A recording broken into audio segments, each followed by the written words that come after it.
That works. All right, we've got 5:01. We'll call the Plan Commission meeting to order. We'll start with roll call, please. Justin, Here. Jan, Here. David, Here. Stephanie, Here. Richard, Here. Crystal, Here. and Sonia. Here. All right, item number 2 is review and approval of minutes from previous meeting. This is Crystal. I would move approval of the minutes from the previous meeting with no revisions or corrections. This is David. I'll second. Motion and a second. Any questions? All those in favor say aye. Aye. Opposed? All right.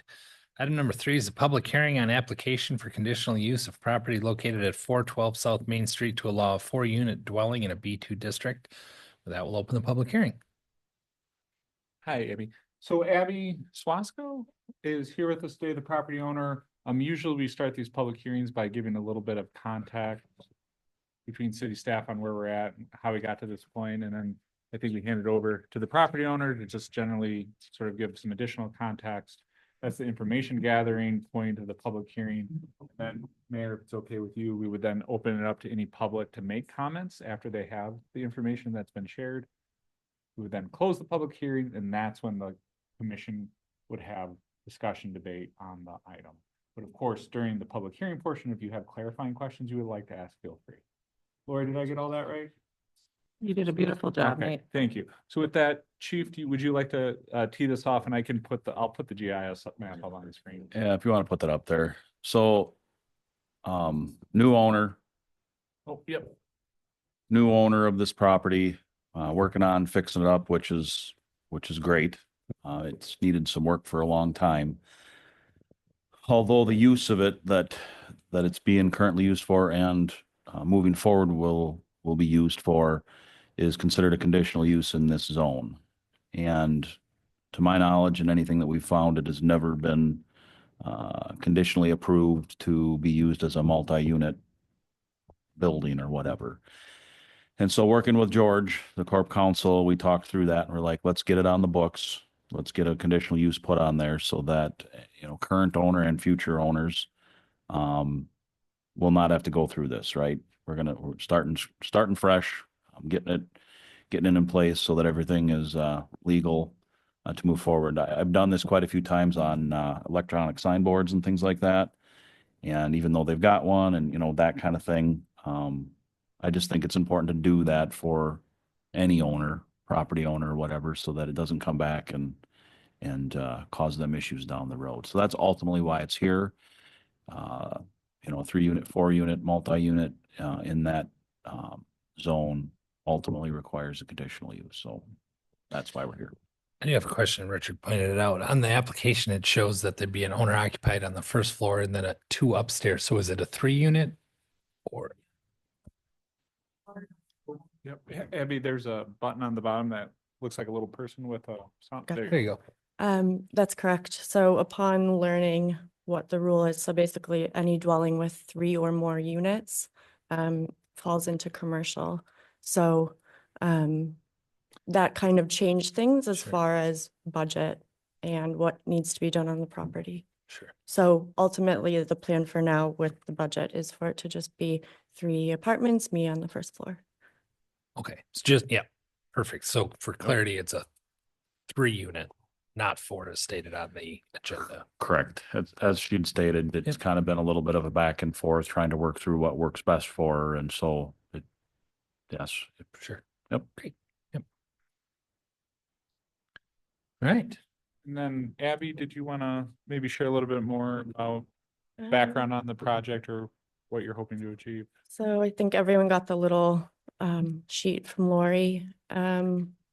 So I'm just moving back to the area. I was born and raised here, went to Pleasant Ridge and went to Viroqua High School. And then I moved away after graduating. So I bought this house saying, okay, as a millennial, how can I move back home and be around some friends and family? And to afford it, saying, wow, here's a great opportunity. I can live there. I can also provide long-term dwellings for other people, since I know the area is struggling, well, the whole nation is struggling with housing. So economically it looked feasible buying it, living in it, and renting it out. And then this has kind of created this gray area, and applying these rules or being unsure of what the rules are because of zoning, and like record keeping and just changes that are being made has slowed things down significantly and become really frustrating.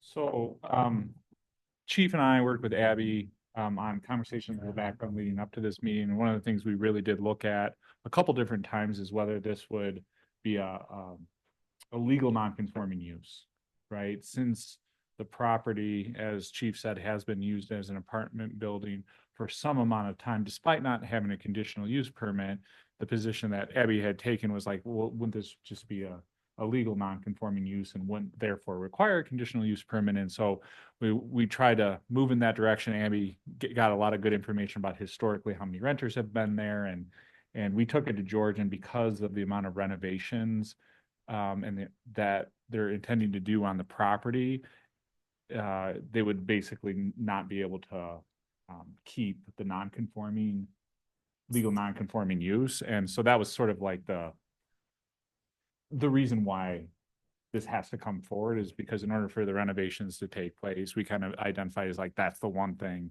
But I bring that up because I think I wanted to reiterate, like, this building has been used in this way since the 50s, 40s, all of those houses on that block really were lodging houses. So yeah, up until June or July of last year, there were 3 residents in there renting the property, and I bought it saying, okay, we're good to go. I reached out saying it can continue to be used this way, and I got a yes on that. And then not until March, I got the email saying we need to do this. So I'd like to point out too, I understand like George is the lawyer. city attorney. Yep. Yep. So in the way that he justified or rationalized saying, well, it can't fall under the grandfathered in rule, essentially, was based on a number on my application for the permit to do work on the house and the demo and the reno, thinking, oh, I can make this into 4. So now the numbers are different, and it's still, I still maintain it should be afforded the same things as it's being grandfathered in. So I don't know if this is, so basically the city came back and said, we need to do this to be, above board and fix whatever needs to be done this way. But I still, I think this is not the way to go about it. And I appreciate that, Abby. And again, we've been back and forth with our city attorney on that. We actually went to him once. He said, nope, this needs to be a conditional use. And we went back to him again. I was like, are you sure? Because Abby has all this information that shows it's been used like this. And it's, again, the state statutes are pretty clear about non-conforming use goes away once you hit a certain threshold of renovation. You can't extend the use and things like that. And so the chief and I are like, yeah, I mean, this is our understanding of state statutes and how we need to proceed. And effectively, Chief, I think we're sort of doing the same thing by allowing the conditional use permit. We're basically effectively doing the same thing that a grandfather clause would do. Yeah, other than it's gonna be recorded and protected, basically. Can I ask a clarifying question then? Okay. So how does it impact you to be a conditional use versus not? Like, why, besides the time that it took, which I Right. appreciate that it took you extra time, Mhm. I'm just curious. Yeah, so the biggest thing, and I mentioned this in the meeting, is that my understanding is the moment, so rules for the grandfathering and saying, okay, this has been used in this way for X amount of years. The certain rules around that is like, once this building in question has ceased to be used in that same way for over a year, then it would have to go back to what it's zoned as, right? But if it's continued use, then it's still within its like life of being a multifamily building that was built in the 1920s. in that if we change it for a different use, which is essentially what this is doing, then my rights as the property owner is now, it's kind of a way of me saying, okay, I relinquished that this is what it was, but now we're changing the use, which triggers it like a new life cycle of this building. I'm sorry, maybe I wasn't clear. I fully appreciate, and time is money when you're Right. developing, so I fully appreciate that hardship, but I'm just curious, is there any other hardship? It's more just a question of curiosity besides time, which is money. Like, does this change your plans or? Yeah, I mean, I was hoping to be living in it. It would have been done by now. I would be having a new house in Viroqua, hopefully having renters, paying the mortgage, Okay, and just, yeah, too many unknowns and frustration with the system being really gray around it. okay. Other questions? Thoughts? And the recommendation is to move forward and approve the conditional use. And I will say I have not heard anything from the neighbors either, just so you Sure. guys are aware. Yeah, I would- there's absolutely no reason not to do it. Sure. It's- I agree, and I appreciate the investment into that facility. I think it's a much needed improvement, and I You think, wanna close the public hearing? sure. Or do you want to see if there's? I don't know. Before you start Sure. going in, it sounded like you were about to go into discussion piece on. No, I was just or- gonna remark how I appreciate what she's doing and then see if there's anything else she had to add, and then I'll close it. But I think it's a good project, so. If there's nothing else, we'll go ahead and close the public hearing. Well, do you want to see if there's? public- Yep. Okay. Perfect. We will go ahead and close the public hearing then, unless there's somebody online. Maybe. Oh, sure. I did. What? Hello, I'm gonna try to stick, do I get 3 minutes? Is that right? If you can state your name and address, please. Yes. My name's Krista Brown. I live at 703 Connor Street in Viroqua. I've been helping Abby in the design process on her project. And similar to many projects, I think I was here maybe at your last meeting with the same kind of guidelines, but I feel like today I can concisely say what I think is important for this committee to know, and that the city really needs to decide how to go forward on this. So we live in a place people want to live. Great.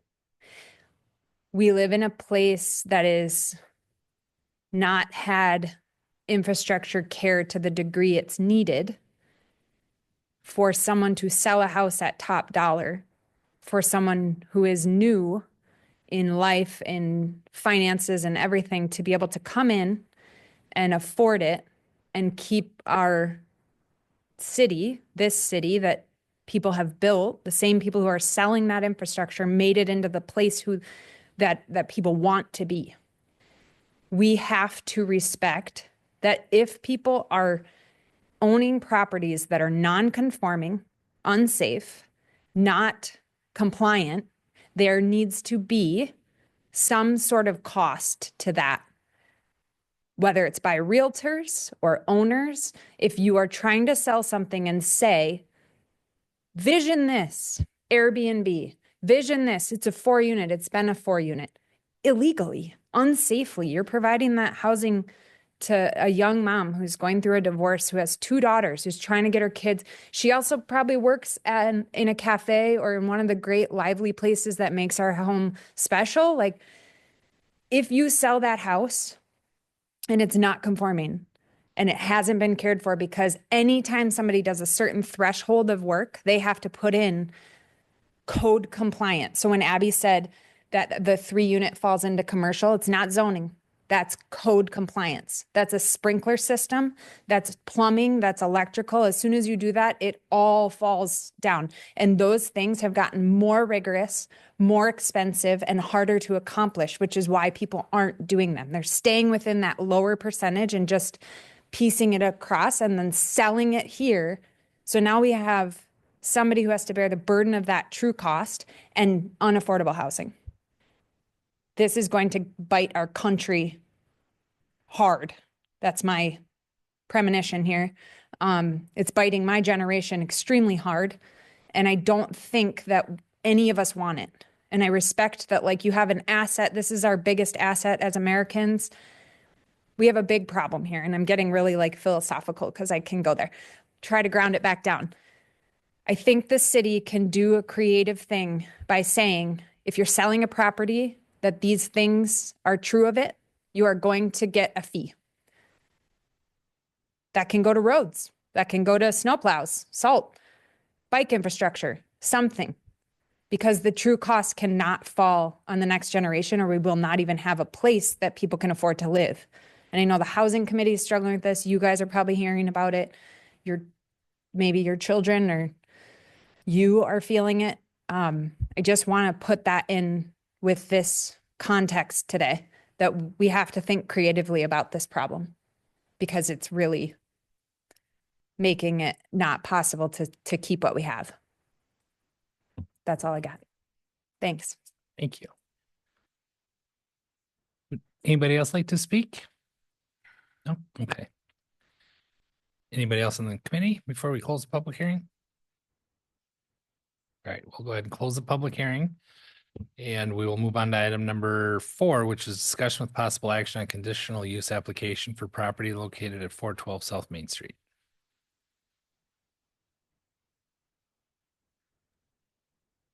I think we're just looking for a motion to approve the conditional use. This is Crystal.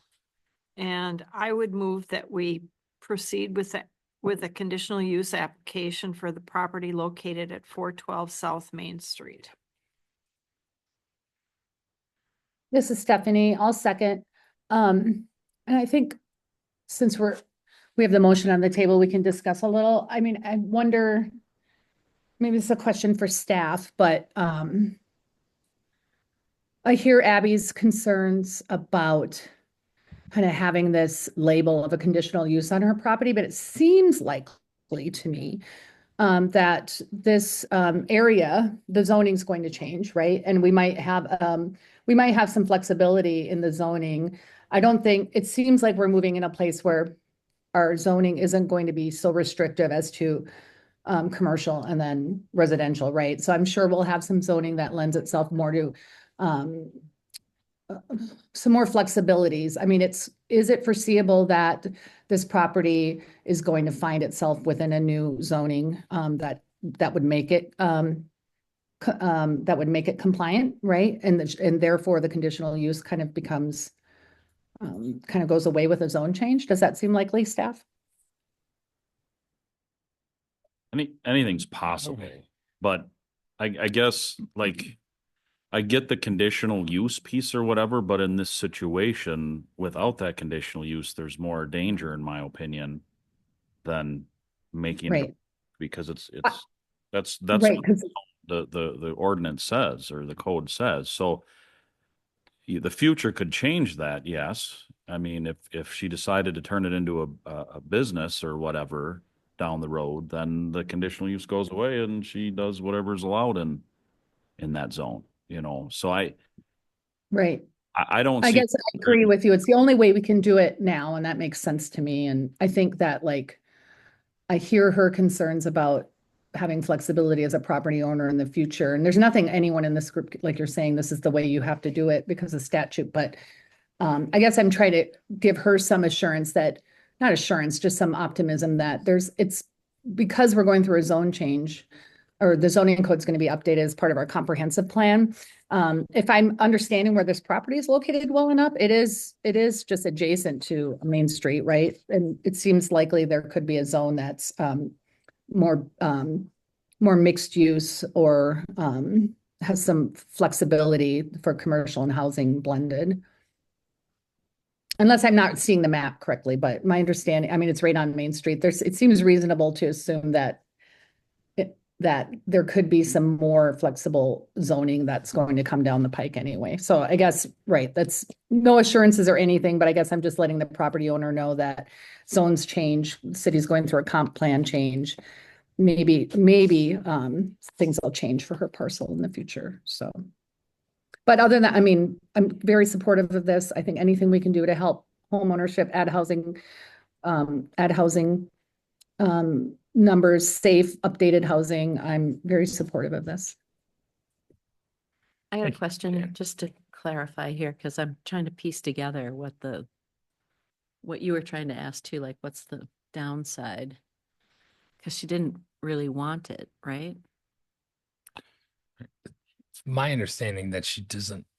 Is so that by Want going this to a to change. commercial, by having it be a commercial, now she has the extra expense of making sprinkler system and doing things like that. Is that what that means? With or without the conditional use, with not even looking at the zoning, not even looking at any of those rules, that's building code. That has nothing to do with Okay. what we're talking about. Okay, So that's been my confusion too, and maybe what your question was. trying to get to, yeah. Now, timing, yes, she's 100% right. This has taken longer than what it probably should have.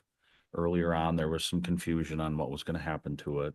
The building permit that was taken out there was some changes in the plans, and so that kind of slowed things down with the building permitting side of things, and so there's been some things that have happened along the way. And in that, as things ramped up and went from 3 to 4 to, I don't even remember all of it now, but that's where we recognize that we really should probably do this as a conditional use. And it's not to hamper her, it's not to slow her down, it's to protect her. And if it would already had the conditional use, great. If they weren't doing that many renovations to it, and I think it's that 50% that there was different rules to the value of the property or whatever, then we wouldn't even be having this conversation. If she would have just bought it and continued doing what she was doing, we wouldn't be having this conversation. But I'm glad that we are, and I'm glad that, that she's working with us, because it's going to turn out to be a heck of a lot better property than what it currently is. With what Mrs. Brown, I can't remember her first name, Krista's spot on with everything she said. And we've got bigger issues than this conditional use, that's important too. But there's a lot of properties that have changed with us not knowing about it. There's been a lot of things that have happened where people have remodeled illegally and not to code. And what she's getting at is the next poor person comes in and buys that thinking everything's great, and they've been painted this picture. Again, you can talk about due diligence and inspections. I mean, you can talk about all that stuff, but at the end of the day, they get burned, right? And the previous person got away with a bunch of stuff. So that's why when we talk about a lot of stuff that we talked about earlier, and the importance of dedicating more time to catching things like that and holding people accountable, and contractors and homeowners, and it just keeps going and going and going and going or whatever, so I may be getting off track a little bit, but it all kind of ties. But okay, so just to follow up for my own clarity, the conditional use that we are likely about to approve didn't add an extra burden of how she has to revamp the property or add additional requirements. Correct. The only thing, I mean, I shouldn't say only, but it's $75 fee to Right. do the conditional, and then it's the time and working through it in a Okay. couple meetings and Thank stuff. you. That's the burden. That was my, It's probably worth noting too that I guess at the stage that is now, because there's been so much renovation, if she withdrew the conditional use permit, it couldn't go back to what it was because of already the expense put into it. So I think this is the only way to continue forward on a multifamily property, Like, unfortunately. right. Early on, Right. early on, there was discussion of just letting it go. Let's just let it go. Kind of goes back to these signs. That's an easy one to explain, because a lot of you have been through probably 2 or 3 of them now, right? And one could just say, let's just keep moving or whatever. They've already got it. But to me, that adds to the problem, right? Like the next me or the next you is going to end up running into that. And I see that every day on so many things. And it's just like, it I just drives agree. me nuts. No, I agree. I think this is the right course of action. The one thing that I know is not at all easy for a city to do, so I'm not asking of this, but I'm just thinking out loud. Like, it feels like 2 things need more education. That original permit, maybe something should have been maybe flagged earlier on, but I know we hire somebody else to do that. I don't know. But two, the realtors, I feel like maybe we need an annual realtor meeting with anything happening in the city. Because like, for example, we're working on a short-term rental ordinance and we have goals for trying to keep housing, here instead of turning too many into short-term rentals. But what if the realtors don't know about that, the details and the why, not just that we have a permit you have to apply for, but the why. And then also the realtor, sadly misled this person. And I don't think they did that intentionally. I think there wasn't maybe enough due diligence, but again, not intentional, just like, oh, look, you can have this vision, right? But I feel like we need to remind the realtors in some kind of annual meeting with all these, or like also, for example, what happened in the pedestrian meeting yesterday when a neighbor who lives on Rock said, what if I have this bike path and I'm going to lose part of my lawn or whatever? Yeah, it just seems like if there was a meeting with anything related to real estate and realtors and permits once a year, like I don't know, public meeting. I don't know who would do that. So I don't have that answer, but clearly more education is needed. Chad, on that property, so the prior owner, it's been multifamily, as she said, for many, many years. If the prior owner would have somehow realized that it should have been a conditional use and went ahead and got that, well, people were like, this could have been achieved at any point in time. Correct. But maybe they didn't know that it didn't have that. I mean, how would if that property was listed for sale and I bought it and I didn't renovate it and I kept it as a fourplex, nobody would still know that there wasn't a conditional use issued for it, would they? Correct. So, but the trigger to it is the remodeling and the things like that pulls it out of that say grandfather clause or whatever. Right. But I guess my point is to not be Right. too, I don't want us to think that the realtor did something here because they sold a fourplex that was a conforming use due to a grandfather clause, and the purchaser then made the decision I see to what you're invest saying. significant amount of money in it, which Except I'm though- grateful. Except people that know that property, nobody would have touched it, the people that know it. So the 100%. realtor did know that it needed like way more than $100,000. So there, I'm yeah. just trying to yeah. I think there's more to the story on that also, but there's more to the story, right. but we won't go there. But right I'm now. just trying to help, and I guess I'm thinking more for like the next property, just to try to Right. help understand. And we can, in the interest of time, we can move forward, I guess. But I was just, as long as we're talking about it. Well, I think it kind of comes down to you can't really grandfather a non-conforming use. Like once you know it's a non-conforming use, it's like asking us to allow some, it's not illegal, but allow like grandfathering in a non-conforming use, you're just continuing to allow something that's not allowed, right? When it's better and cleaner on the books to just say, we're giving you a conditional use because you have a non-conforming use in a zone, but it's always been that way. We're okay with it being that way, but we can't, to me, it's not clean to grandfather a non-conforming use, right? You just want a conditional use. But I think the property owner was concerned that this might have, and I don't mean to speak for her, this is how I'm interpreting, that maybe this has like another kind of label on her property that might become limiting for her, or maybe change its value, or maybe make things challenging in the future. And I guess the reason I brought it up is I was just trying to provide some assurance that you can have a conditional use for generations, right? Like if it's done legally and it's there, it shouldn't impact her property ownership or her ability to have flexibility with her property in the future. It's, I guess the point I was trying to make for my conversation, but I don't know. I think that's right. Yeah, the other stuff that's right. Trainings. I agree. Like I get super bummed when I read real estate listings. That's like our public hearing, the young woman spoke to, like, hey, this could be an Airbnb, et cetera. It's like, you can't make guarantees like that, right? People rely on professionals to be knowledgeable and accurate. So I agree. I know there's not much this body can do about it, but I definitely hear and agree. Sounds good. Go ahead. You got, your mic's not on, sorry. Oh, there's already a. We already have a Oh, motion. that's right. second. We have a motion and a second. Okay, great. Any more discussion? Hearing none, all those in favor say aye. Aye. Opposed? That motion passes. Thank you.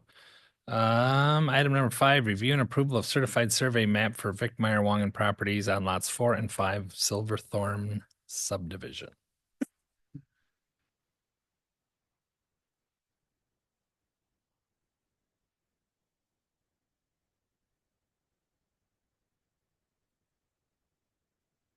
Well, it's on your screen. I know nothing about it other than the fact that it was sent to me. I don't know, other than I believe they're trying to do a Well, zero lot line. Subdividing, putting 0 lot lines on these duplexes. This project went through, plan unit development by this board, back in 2021, I believe. And so, at that point, they didn't have the intention of selling the properties. But as time went on, there was large interest in people who wanted to buy them. So in order to accommodate that, they have proceeded with doing 0 lot line CSMs and are basically looking to sell individual halves of the duplexes. And so, you know, I don't have much comment on this because this is more or less like it is what it is, right? Like they're doing 0 lot line CSMs on the property. And that's the long and short of it. Thanks, Nate. I make a motion to approve this, what do we call it? The 0 lot line. The Vic certified Meyer survey map, for Wangen. lots 4 and 5. Yes, there you go. Just approve number 5 on the agenda. Perfect. This is Jan, I second. Got a motion and a second. Any other discussion? All those in favor say aye. Opposed? All right, item number 6, review and approval of certified survey map for the Voca Fire Station. This one was sent out separately. It just came in this morning and, I can give a little bit more background on this one. Originally, maybe 3 or 4 months ago, we were approached and to say, do you need to subdivide the property? And so when you look at this, you'll see that this is the fire station property and considered the fire station grounds, the new fire station grounds, the training towers back here. And then this is the Wild West Days down here. Originally, we're like, we don't need to do a CSM. It's all city property anyway. We have the opportunity to lease a portion of the property to the Wild West Days. What's it matter? Well, with the USDA, because of the grant we received, they need to put notice of federal interest on the property. And if we were to do that without splitting it, it may cause complications for lot number 2, which is currently the Wild West Days in the future, because it would sit there with a notice of federal interest on it. And so, it's not going to impact the Wild West Days. You know, if we did it all together, it wouldn't impact the Wild West Days. It's if Wild West Days changed and moved off and stuff. So the cleanest way to do it is just to do a CSM, which is why you can kind of see that weird jog as we're trying to make sure we're avoiding anything that's, you know, sort of what we consider Wild West Days area, and then just segregating away the rest of the fire station. So. Thanks, Nate. It's an easy one. And this is still being reviewed by the county as well, because I haven't gotten concurrence from him that everything is correct. So this could change by the time it goes to council. Sure. So you'd By like minor. approval. Contingent on Contingent the on county's- county's review. Perfect. Okay, this is Crystal, and I would move approval of the certified survey map for the Viroqua Fire Station, contingent upon the pending county review.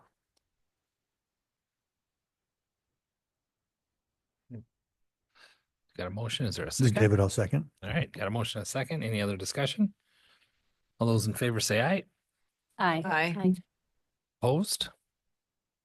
All right, item number 7, progress update on comprehensive planning process.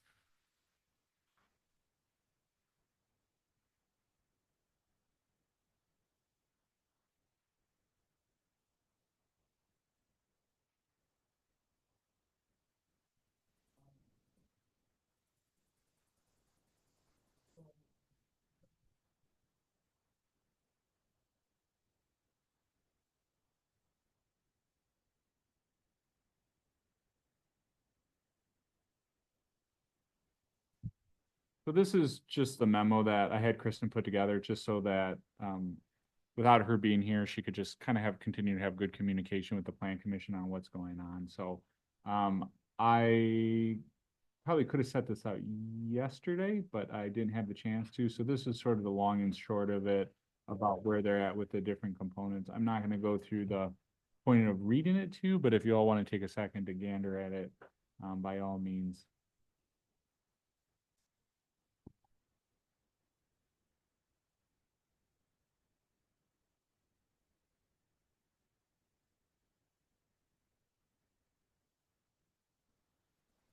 And I can certainly send this out to the plan commission after the meeting as well, if you'd like to reflect on it further. Can you just share a narrative of how you think things are going? Is that appropriate? Yeah, David, thanks. So here's just also the timeline. It kind of got cut off there. I think things are going really well. We meet on a bi-weekly basis, myself, Cale Pruksh, our Park and Rec Director, as well as Cindy Hubbard, who's the Historic Preservation Chair. And we meet with like 3 or 4 representatives from Studio GWA and Redevelopment Resources. And the idea there is just to make sure that we're aware of planning steps and that we can give them input and feedback.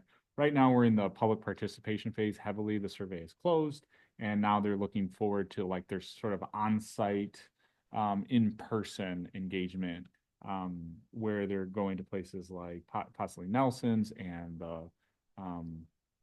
you know, we've talked through this, I think, Farmers Market, as well as the Legion, you know, just trying to hit a variety of places where they can capture a variety of people in their natural habitat. And then just, since there's what I refer to as their captive audiences. So as they're walking by, just drag them over and say, hey, can you please talk to us about and give us input about what you're looking for in your community as we grow forward. So, so that's what's like next on the agenda. And then this is good for Chief to know as well. I asked them the question about like, well, when do we really get into like taking that information and then doing something with it? And essentially the timeline says right after July 4th, we'll start bringing in additional people. Chad will be one of them as the zoning administrator, and then Sarah Granger as public works director, who has a lot of involvement with infrastructure. And then we'll have to decide about what some additional next steps of hitting plan commission and otherwise drafts and so on and so forth. But I'm very pleased with them. They're very easy to work with, and they're every time we meet with them, everybody's very present, and on top of it, they have an agenda of things they want to get through. They ask good questions, and yeah, I couldn't offer critique at this point of how they're approaching this. So I think kudos to the plan commission, because I still continue to think we have really great consultants at our back. So, but if there's any questions about what's upcoming or what things you want to know, I'm happy to answer. Do you know if, like at the Park Bowl and the Farmers Market, are they also bringing in the historical preservation and the outdoor recreation plan feedback at those places? Yes. or- So from my understanding, both Ashley, who's the Studio GWA head, and Kristen, who's Redevelopment Resources, are both going to be there. And Ashley's group is handling the historic preservation plan and the comprehensive outdoor rec plan, and Kristen's handling the comprehensive plan. And so collectively, they're just so much of all these plans sort of melt into one another. So it only makes sense, I think, for them to sort of do all this together, and people don't really care or need to know like which plan are you trying to inform at this point. So to answer your question, yes. Anything else? I certainly don't have anything. We're good? All right. Move on to item number 8, which is period for public comment. We have no public left in house. Is there anybody online? Then I would take a motion to adjourn. I'll make a motion to adjourn. This is Richard, I'll second. Got a motion and a second. All those in favor say aye. Aye. Aye. Opposed? We're adjourned. Thanks.